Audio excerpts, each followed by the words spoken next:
ইশিকার বিয়েতে যাওয়ার জন্য আমরা সকলে মিলে রেডি হয়ে বেরিয়ে পড়েছিলাম। আর ওর যে বিয়ের ভেন্যুটা ছিল সেটা আমাদের লোকেশন থেকে 15 to 20 মিনিটস দূরে ছিল। অনেকদিন পর আবার সকলের সাথে দেখা হয়েছিল। অনেক দিন বলা ভুল, অনেক বছর পর। আমরা যখন ওখানে পৌঁছালাম তখন ইশিকার মালা বদল হচ্ছিল। আর যেখানে ওর বিয়েটা হচ্ছিল সেটা একটা রাজবাড়ি। জায়গাটা ভীষণ সুন্দর ছিল আর ওকেও ভীষণ মিষ্টি লাগছিল। ওর বিয়েটা বেশ অনেকটা গ্র্যান্ড ভাবেই হয়েছিল।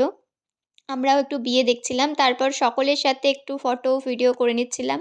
অনেকদিন পর সকলের সাথে দেখা হয়েছিল, বাট এটা ফিলই হচ্ছিল না যে অনেকদিন পর দেখা হয়েছে। যেন মনে হচ্ছে যে আমরা এখনো স্কুলেই পড়ি অ্যান্ড সবার সাথে সেই সেম ভাইবটাই কাজ করছিল।